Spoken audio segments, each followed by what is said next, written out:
What's up, guys? We are back in One Piece TCG Sim again. Today we will be running green and blue Sanji. We're going to be using the list that Steven from Three Swords Production has put up on their channel. I'll link everything down below. So this is actually two games because the last game's actually pretty short, but I think I actually ran the deck correctly in that game.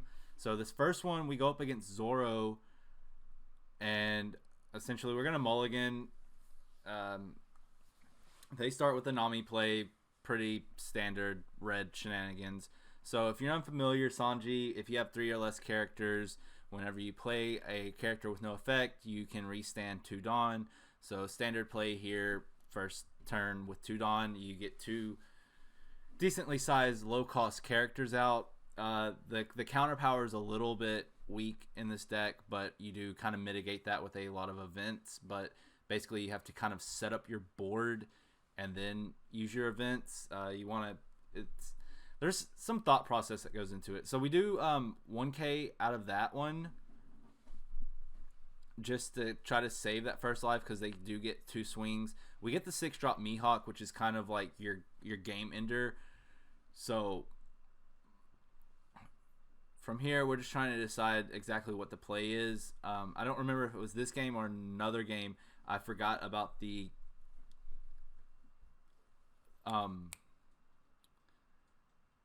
caveat, not caveat, but the restriction of 3 or less characters for restanding Dawn. So I did misplay there at one point, but that's aside from the point. Right now, we're just kind of taking some swings. We take the Nami off the board. We want to keep their board as low as possible, to be honest with you, because of the way that they're going to just be swinging on us constantly.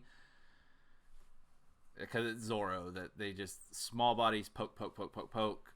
It's like mosquitoes. It's very annoying, and we kind of want to, do as much as we can before they get to 9 Dawn and they potentially have the new gate come down. So we do what we can do there, and I'm not sure what's going on here.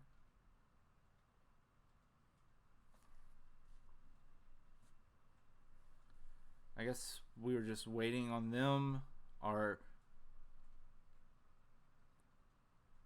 I may have gotten caught up looking at something and forgot to press intern. Yeah, I got distracted for a second. That's on me. But anyways, we pass it off to them. They're on 5 Dawn. They're going to swing with 6 and try to take care of some of my board. I believe I'm going to 3 sword style here to get the Weevil on the board. But no, we let that one go, because I think if they swing into the other Jinbei, we'll 3 sword style, get the other Edward Weevil on board, and then we can still utilize the use of our leader ability. So I forgot it had to be 3 costs or less, so I tried to put the Zoro out. Can't do that, but we do have a 3 cost 5k power on board, so to swing we don't have to give up a Dawn, essentially.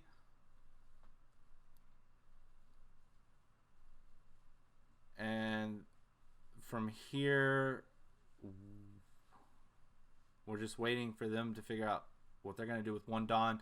I figure they got a Rad Beam that they're holding that out for, which is fine. If we can get them to play the Rad Beam, that's even better. So we are on 6, so we could dedicate everything to playing the Mihawk, and I believe that's what we do, because you just kind of want to get that on board. That's your big powerhouse. They can't jet pistol it unless they Otama it. And that does leave us with 2, which means our only event is not live anymore, so we might as well use those to try to take care of board presence or life. I think a big issue I had in this game is I didn't go for life enough. I kind of worried too much about the board. I probably shouldn't have worried about the Zoro here, because even with 2 swings we could have gotten out of it, but with the board being built the way it was, if I would have swung with both of my characters, I think we would have been in a position where they would have had to focus on the board and less on my life. So these are just things that I tend to forget.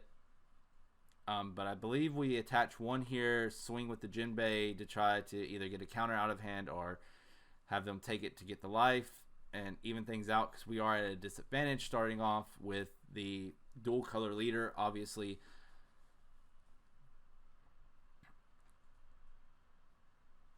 And from here, I guess they're deciding whether or not they want to jet pistol, or not jet pistol, radical beam, or if they want to just take the hit. And so while we wait, I'm just kind of checking on things. They do counter out with the Nico Robin, and then we're going to swing with 6 with our leader since our event's not live.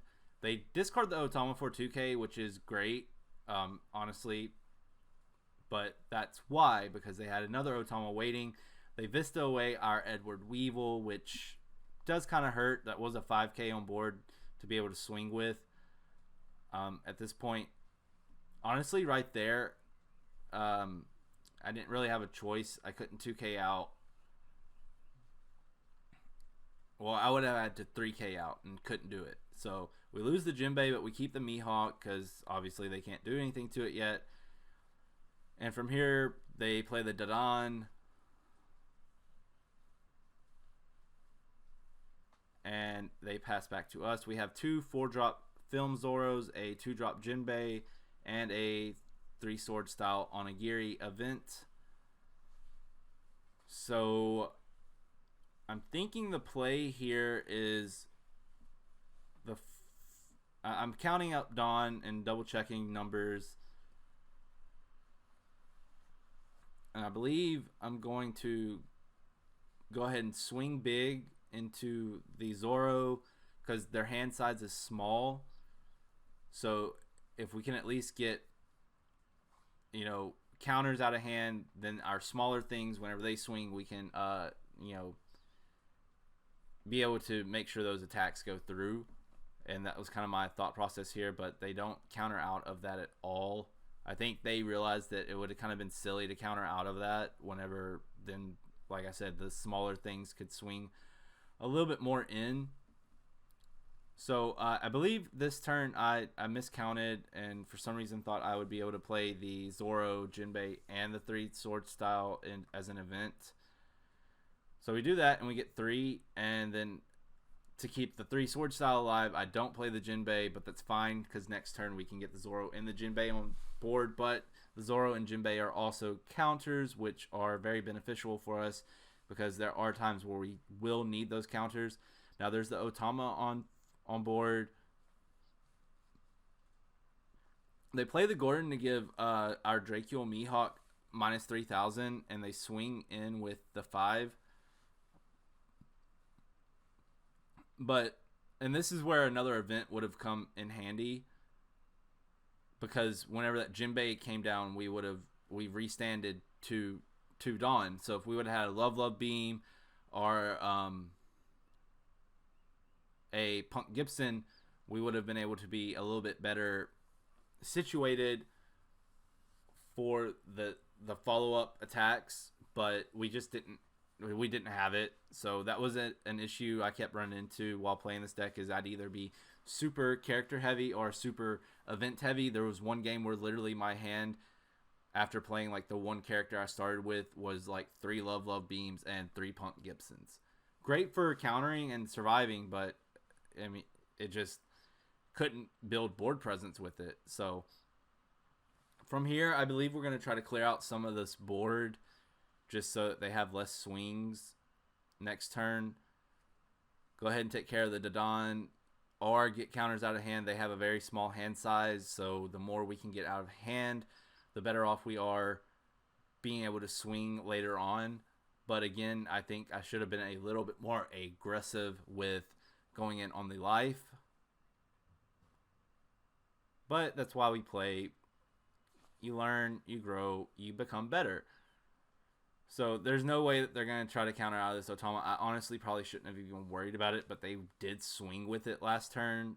And with them having very little things in their hand, it is something to be kind of wary of. And my thought process was, if I could survive one more turn, then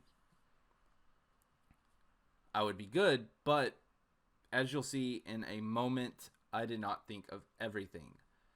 So we are very late game, and I have relatively small characters. I mean, they're kind of, mid as far as power goes, but this is where it gets a little bit embarrassing because I don't have blockers. I only have 1 life and essentially a 1k counter in hand with no way of getting anything else outside of what's in my life to hand. So they take a minute here to kind of think about what they're going to do. And if I remember correctly, they just swing really wide twice because there's absolutely nothing I can do about it, which was the correct move. I mean, you have 3 life, you got 2 bodies on board. That's all you need to kind of finish things out.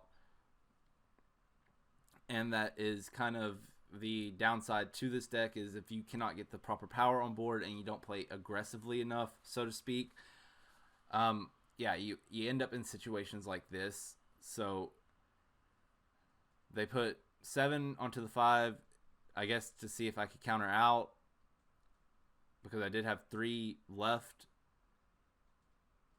And now I'm confused why I left the 3 up. I didn't realize that. I wasn't paying attention. So that may have been part of the downfall. But they're just going to stack on this Magra. And essentially there's nothing I can do. So it's just GG's. And I do concede. We'll move on to the next one. So the second game here is against starter deck Luffy. We're going to start out and mulligan. We have the Mihawk, which is something you want to see for a later game. We have an Overheat, which comes in very clutch. And then we have 3 Jinbeis. So there's a total of like 8 Jinbeis, 4 of the film, 4 of the starter deck. And of course, they start off with their regular red shenanigans of Nami to search. And you guys can't see the text because it is behind my head, but if I remember correctly, they do get one of the Zoros. No, they get the Brook. I remember being thrown off by that. They get the Brook from OP01, so yeah, the on attack with Dawn 1 minus 2k to an opponent's character or leader, I believe.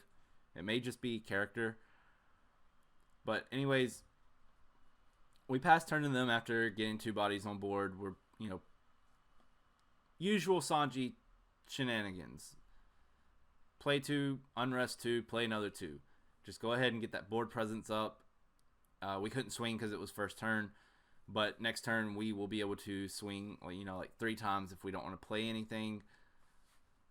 And we also do still have the Edward Weevil and the Jinbei in hand, which on 4 you could go Edward Weevil and then play. The Deathwink comes in super clutch here because we get to return the Nico Robin, and they can't have it live for their next turn, and they also can't play it again since it's so early in the game. We do draw into the blocker killer, which I just didn't see a lot of utilization with in playing with this deck through the handful of games that I played. Honestly, I think I could replace it with something else that would maybe take a little bit less dedication of Dawn, because you want to use a lot of your Dawn either for board presence or just events, and the killer it never really helped me personally. I could see how it could help, but yeah, we do a couple swings. They counter out of the first one. They take the second one, and then they take the third one, and we're going to keep our Overheat live, which was the correct move, as you'll see here in a second, because this game was very short. Essentially, I kind of held a lot of control, and I was very surprised at how much control I was able to hold. So they come down with the other Nami, and then if I remember correctly, they get the Zoro, the Rush Zoro from OP01, and they have 4 Dawn live, so they're going to play the Zoro, and then from there, they're going to swing with the Luffy, and I Overheat here and send the Zoro back, so it mitigates how much they can swing, and they concede because at that point I'm just got so much board control going. So that was a video that was the first time really playing with Sanji. There, like I said, there was a handful of games. I may do a compilation with some of those games and get a few more in. I think Sanji's very fun. It's there is some, like all decks, there's a little bit of thought process that goes behind exactly what you're going to play and when to play it, so you time things properly. But all in all, thanks to Steven from Three Swords Production for the deck list. It's available again for anyone to see, use, and kind of articulate however you'd like. The links for all of that are down below. Three Swords Productions is a great channel. They put out a ton of videos with gameplay and commentary and just a really good overview of the game. So if you're new to the game, I would highly suggest checking them out. You can learn a lot. I've learned a lot just by watching them, and they're super nice guys. So if you like the video, hit that like button. It helps with the YouTube algorithm, and it lets me know what you like to see, and if you don't like to see certain content. If you're new here, go ahead and hit the subscribe button, because that helps grow the community, which is what we're trying to do. The goal is 1K by the end of the year, but we'll see what happens with that. And until next time, I hope you have a wonderful day, and I will see you later. Peace.